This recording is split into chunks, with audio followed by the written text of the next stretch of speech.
at the Jekyll Island Convention Center right off the coast of the beach. Our very own Economic Development Director Artie Jones has been invited to speak before a crowd.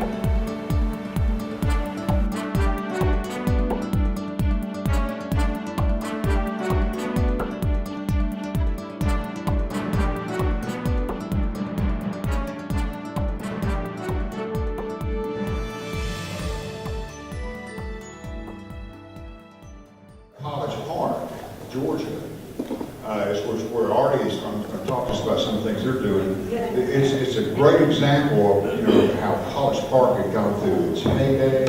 It flattened out. The airport came in, took a lot of their service territory. Different changes that have happened over time. Well, now guess what? College Park is moving up now. They're back in that growth trend. Incredible things that are going on at College Park. Artie, come up and tell us that. We look forward to hearing your presentation. Artie Jones, who is Executive Director of Economic Development of the City of College Park.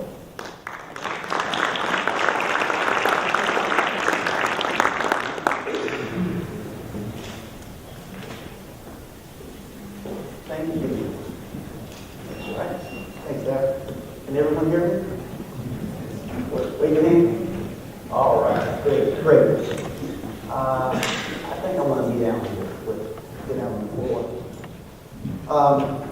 First and foremost, I would like to thank ECG for giving me the opportunity to speak with you on the day to talk about creative solutions for motivating investment.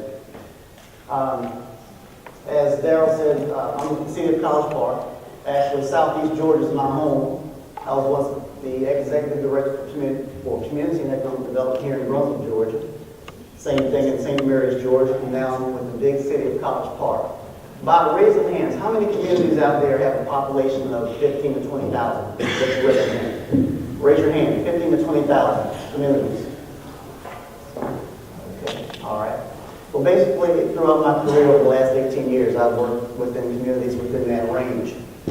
And to get development in small communities, lots of times it takes, you have limited resources, limited human resources, limited staff, you have limited financial resources also, and at the same time, you don't have a lot of those tools for doing lots of different things that your larger communities would necessarily have.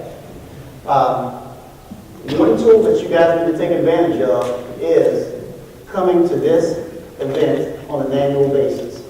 I've been attending the ED Summit for the last 3 years since I've been at the City of College Park, and it's invaluable that you come here, you learn about the latest in economic development.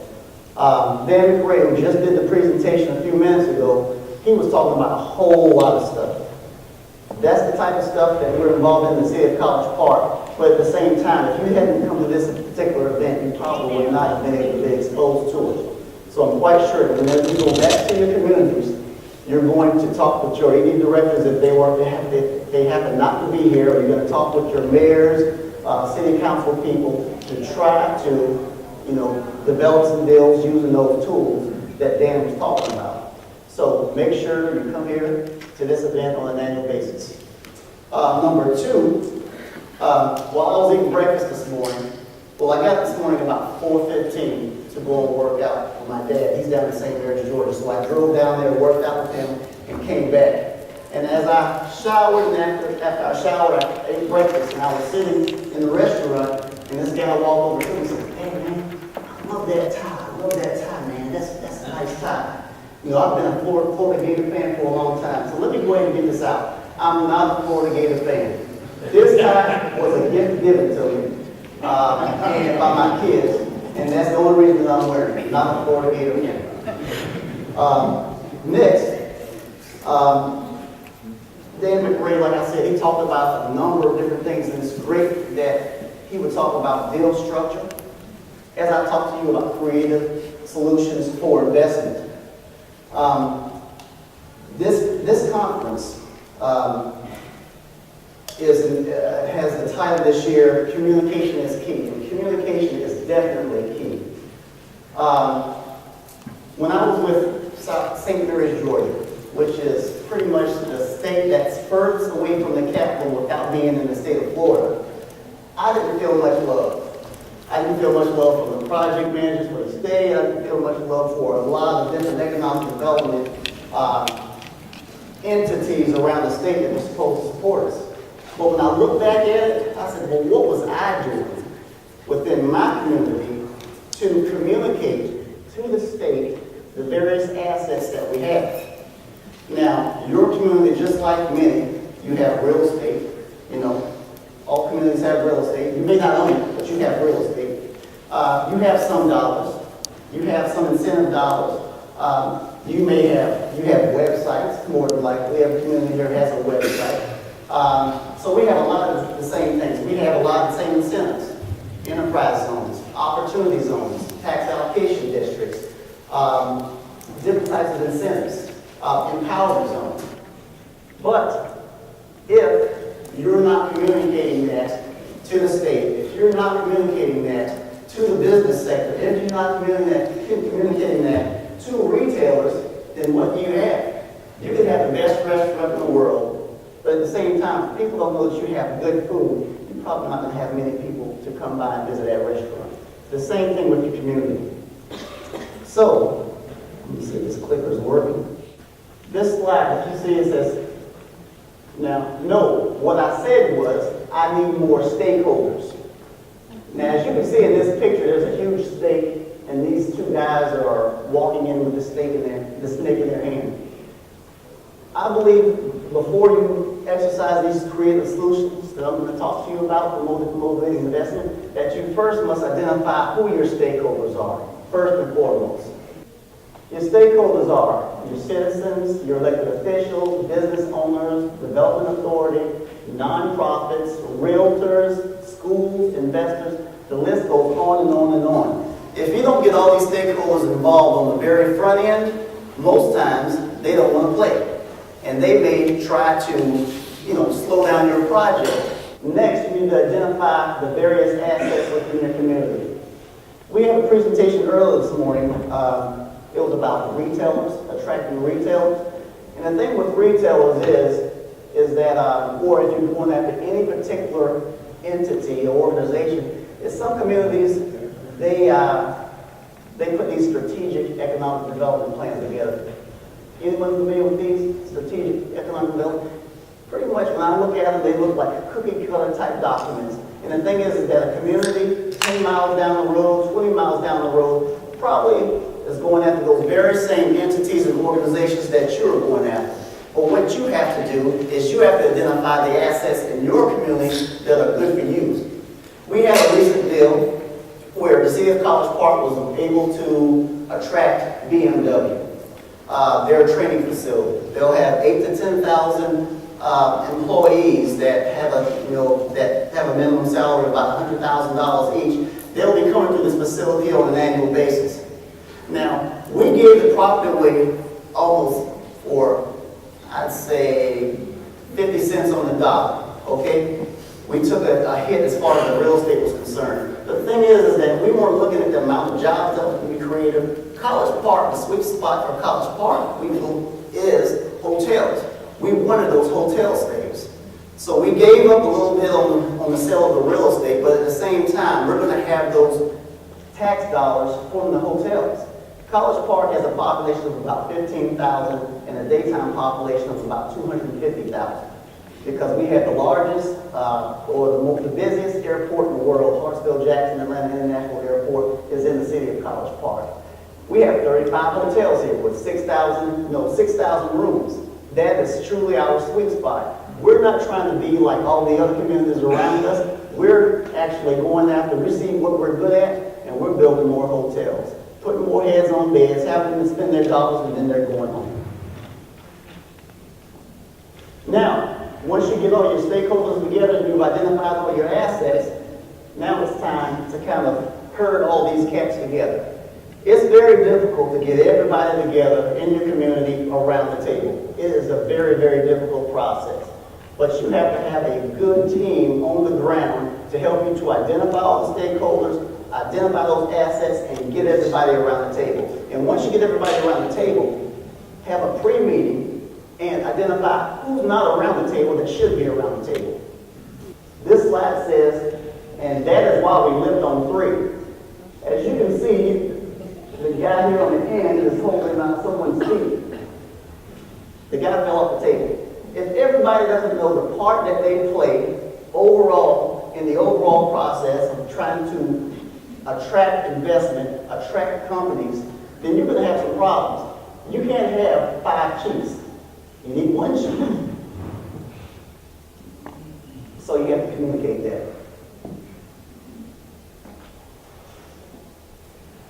This slide says our target audience is male and female, age 0 and up.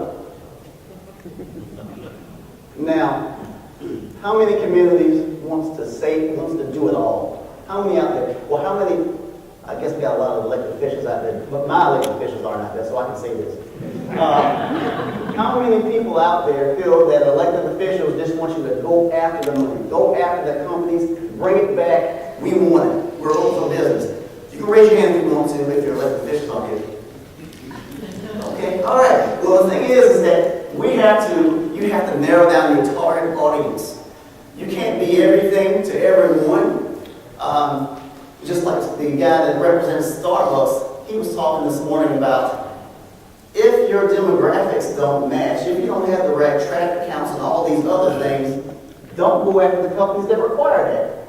It's a waste of time. You have limited resources. You have to find out what you qualify for, if that's a company that you want to be in your community, and then you have to go after that. But you have to make sure that you have what they want, or they're going to say no to you, just like they have to most companies, or most communities that approach you.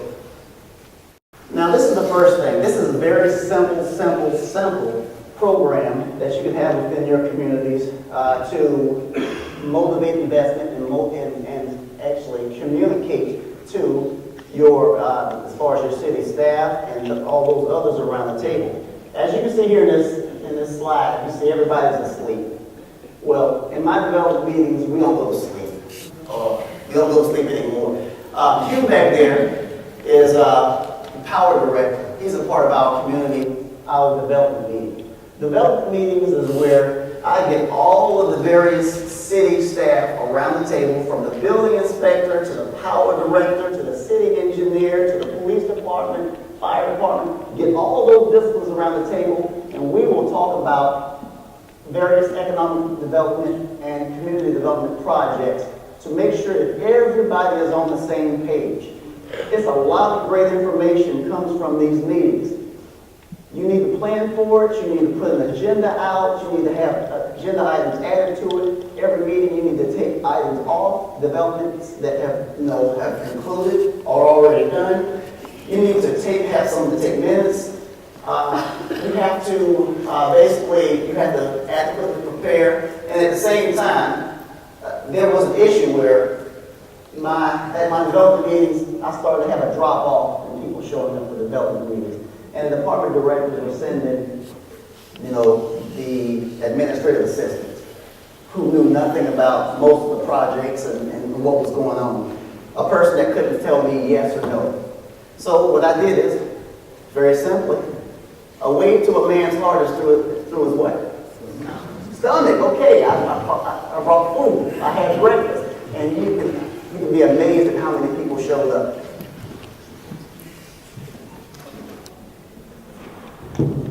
Site survey questionnaires.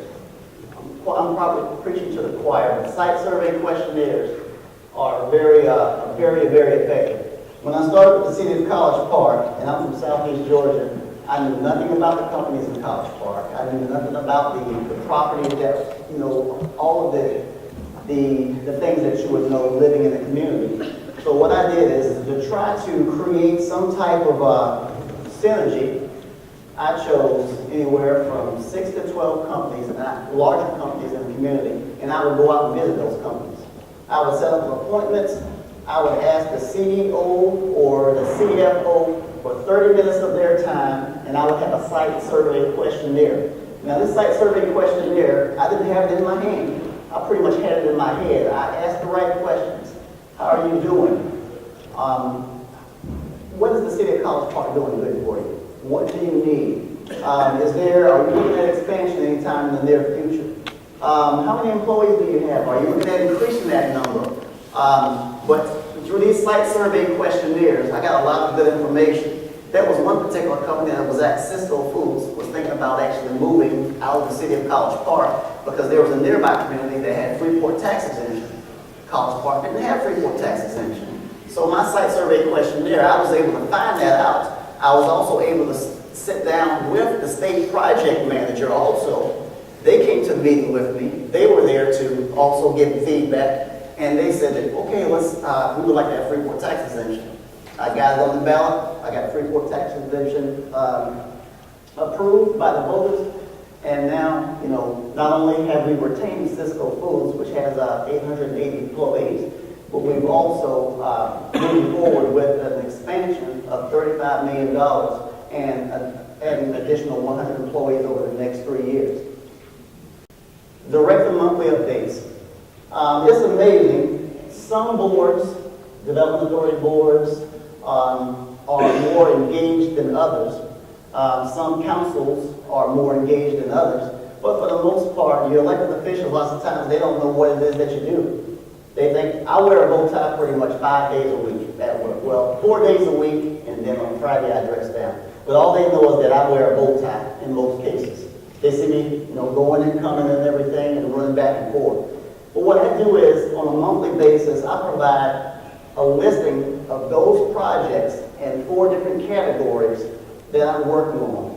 And I know that sometimes these projects are confidential.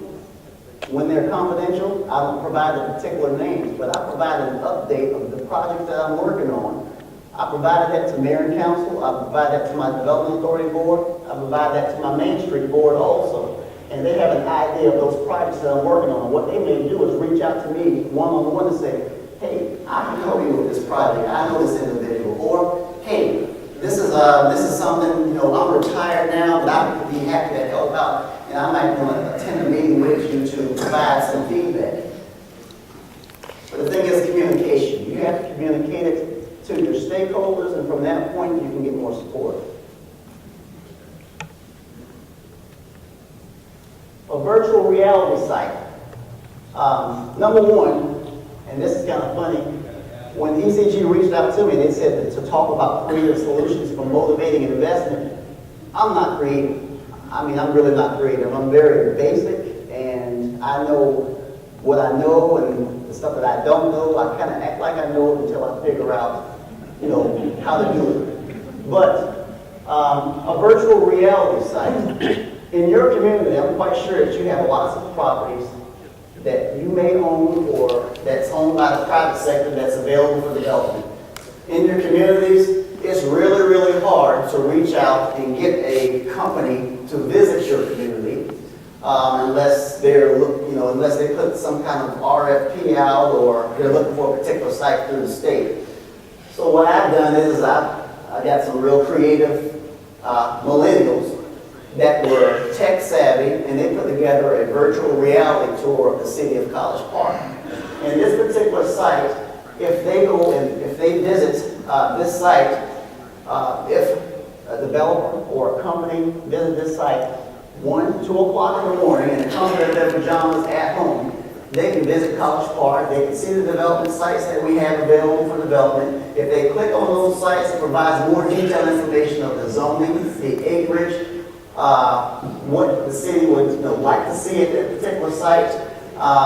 And what they do not know is that whenever they visit this site, I'm getting information, finding out who's visiting the site. If it happens to be someone from Starbucks or someone from Walmart, I can tell exactly who's visiting that site. And then I can be proactive and reach directly out to those organizations to figure out why they're looking at you. As you can see, the sites available are highlighted. If you click on those little blue dots on the road, you can find out the traffic counts. Now we're over the Georgia International Convention Center. It's showing you where the airport is, how close the property is to the airport. You can click on the site, and a picture pops up of the development that's actually under construction. You pretty pretty much that's it. But the thing is that you can zoom all over the city to see all of the sites that we have. The con to this is that once you sell a piece of property, you gotta have the site updated because you don't want to have old information and try to sell that property over and over again.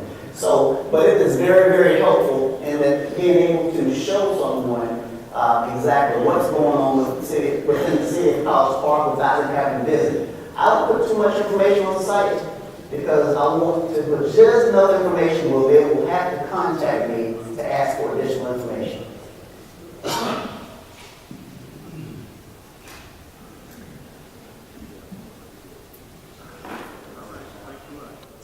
Due diligence.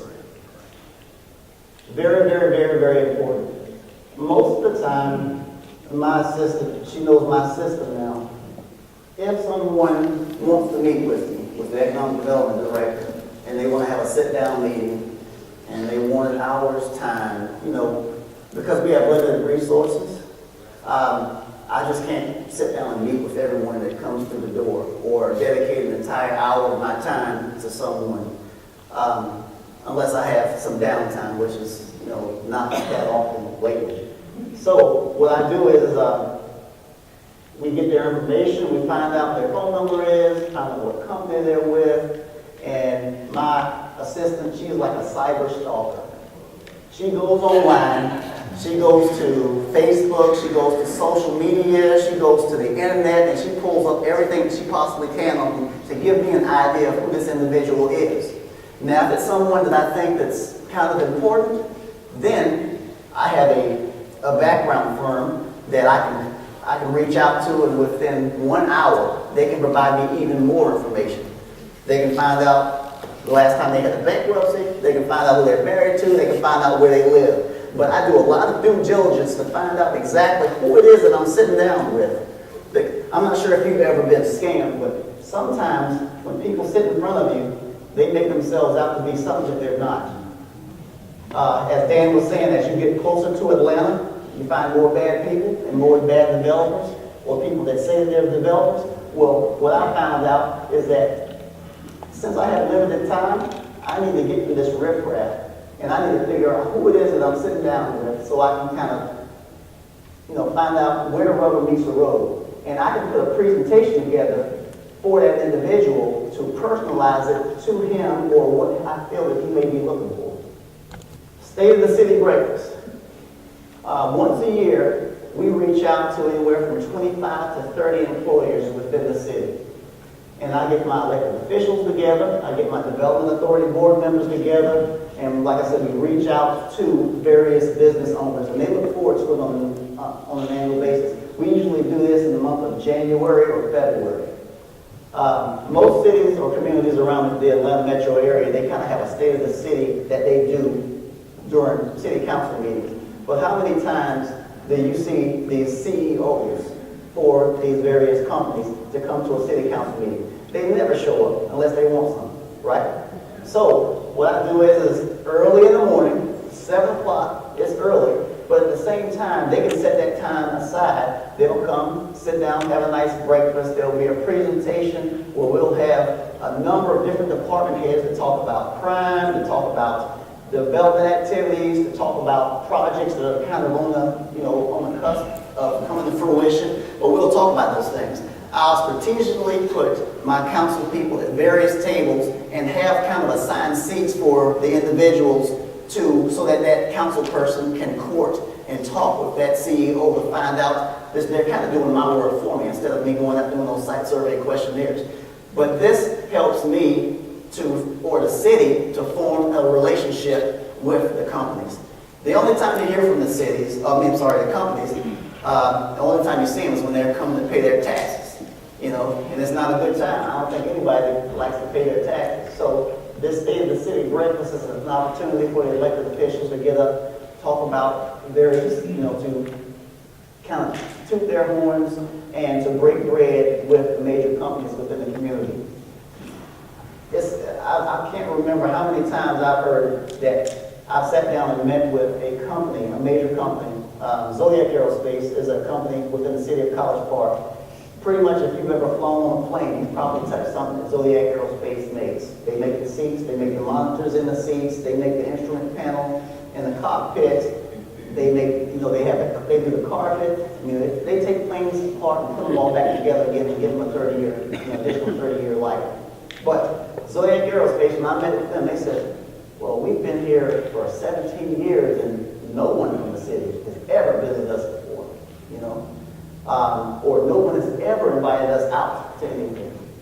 The only time that the Economic Development Director usually finds out that these companies exist is when they're talking about moving somewhere else. But by that time, it's too late. Branding. I'm going to read this to you. I hate when people read to me, but I'm going to read this to you to get my point across.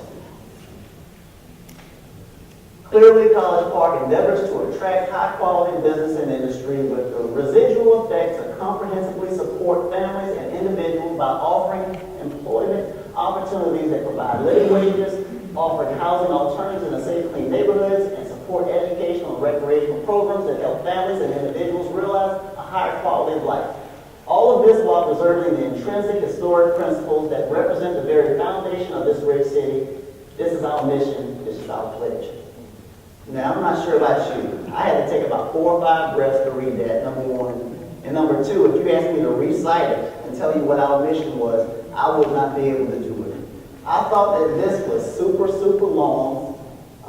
It's something that people, I don't think that they would really grasp. And at the same time, if I can't do it, and I'm the Economic Development Director, I'm supposed to be the expert for economic development, how do I expect the community, the elected officials, to get out and communicate that same vision? It's not going to happen in most cases. So what I did was I rebranded the College Park Business and Industrial Development Authority to clearly College Park, land in plain sight. The steps in that process, you can see the steps, I'm not going to read to you, but these are the steps that we went through in this branding process. We happened to go to a professional firm for our branding purposes, but this is something that you can actually do on your own. But I would suggest that you have someone outside of your organization to actually facilitate the branding.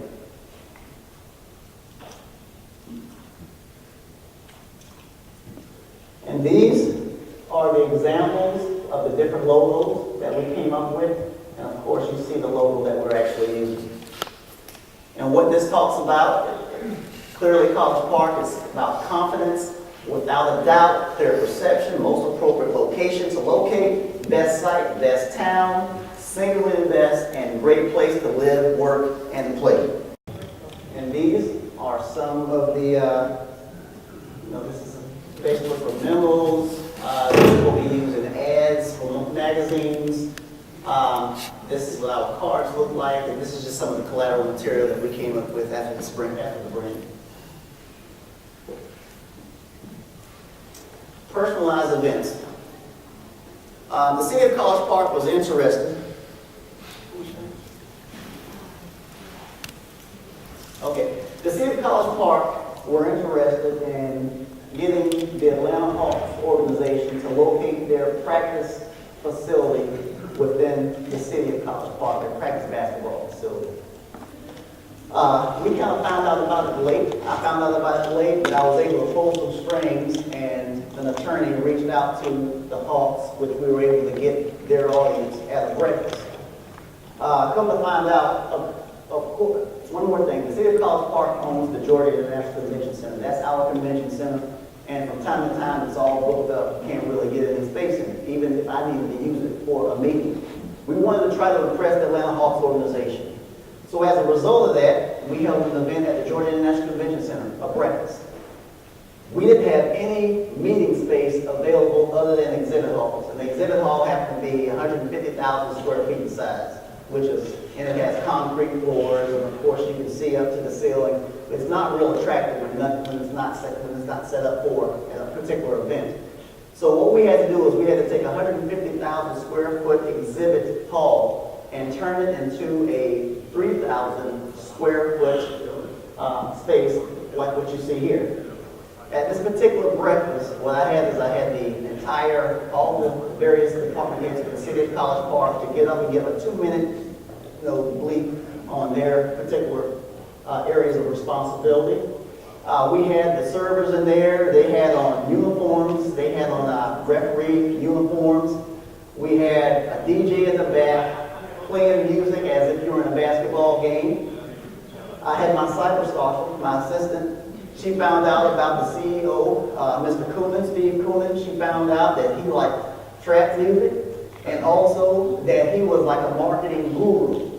So what we did is we found some nice music, appropriate music to play, and it was just like an electric type situation whenever you walked into this venue, 3,000 square foot venue at 7 o'clock in the morning. He was very, very impressed with the presentation that we put on for the facility.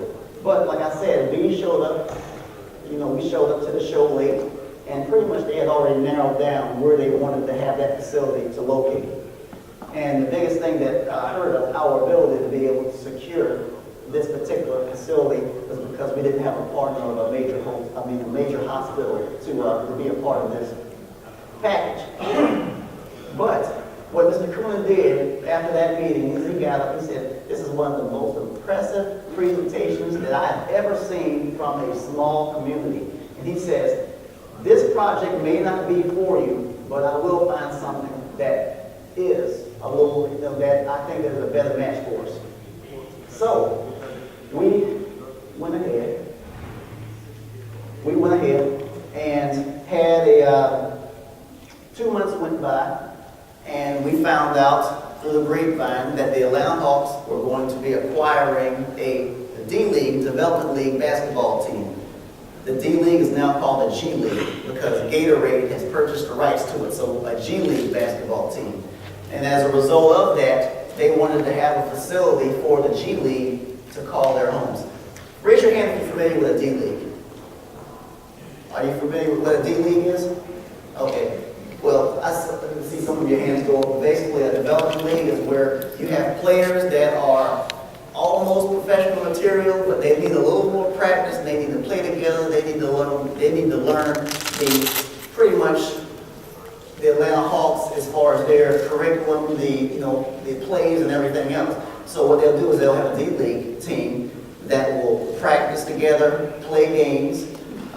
They'll try to get as many people in the games as possible to give it that effect of a major game, so that these players don't get butterflies in their stomach during games, and so that they kind of can see what they expect as a professional player. Once they advance up, they play with the Atlanta Hawks. If you have an Atlanta Hawks player to get hurt on a Friday night, they have a game on a Sunday night, they pull somebody from the G League to play the Atlanta Hawks. College Park, there's only one other community that has a G League team that is in the same metropolitan area as a team. Usually you would have, let's say for instance, a professional basketball team in Florida might have a G League team in Minnesota.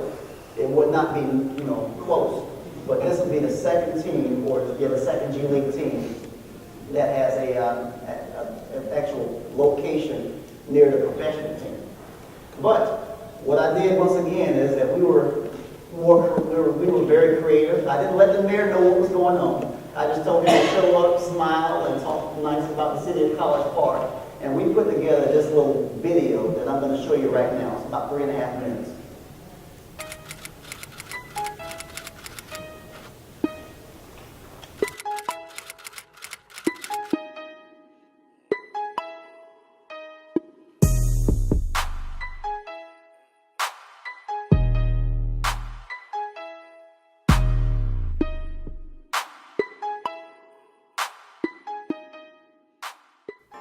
Welcome to College Park, home to 15,000 residents and a daytime population of over 300,000.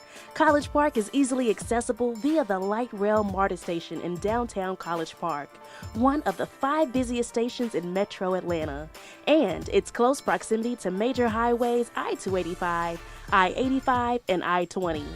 Home to the most traveled airport in the world, Hartsfield-Jackson International Airport, College Park places you within a 2-hour flight of 80% of the U.S. population. This progressive city has held on to its roots while establishing itself as the most sought-after place to develop in Metro Atlanta.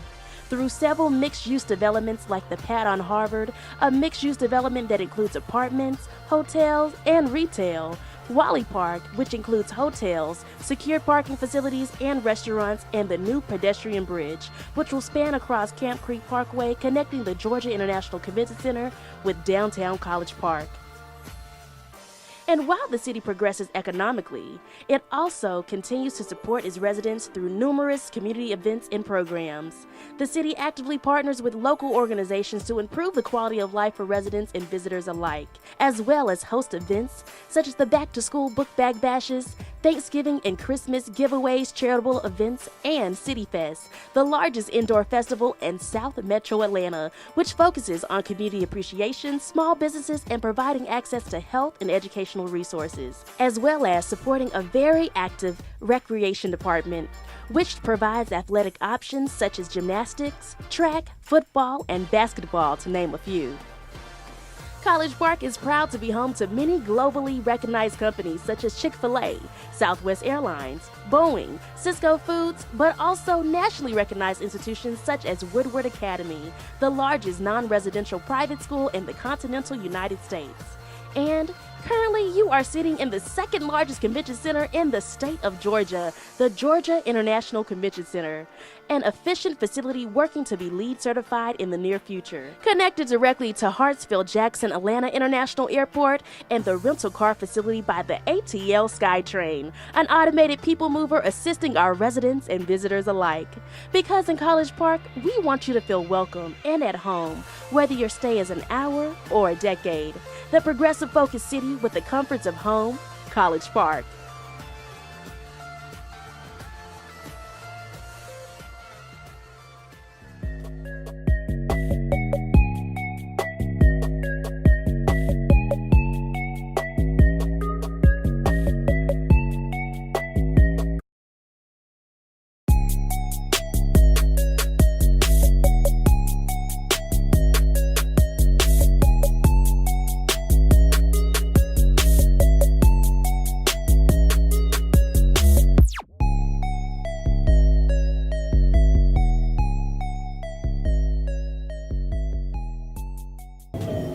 And actually, that's a hawk. It kind of looked like a buzzard to me at first. But that's a hawk, okay? I know that y'all pose.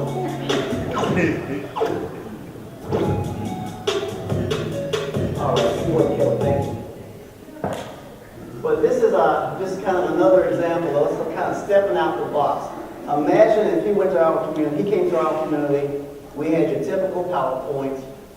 You had the mayor to get up and give his speech, and then we sat down and he went away.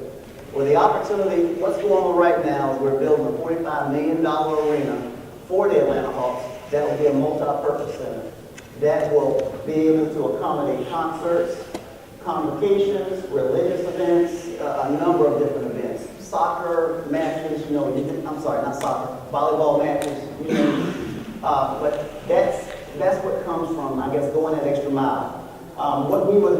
What I would suggest that your communities do is that you do what's best for you, be who you are, go after those things that you do well, and those other things will come to you eventually. At this time, I'll open up the floor to any questions that anyone might have. Artie, thank you so much.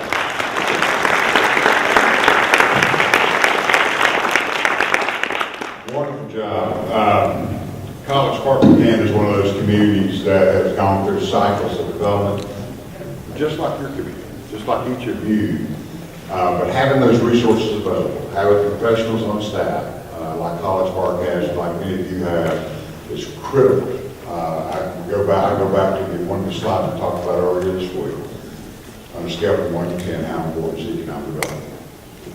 And then on a scale from 1 to 10, what type of resources are you as a community applying to it? Right? College Park is really applying resources to what they are trying to accomplish.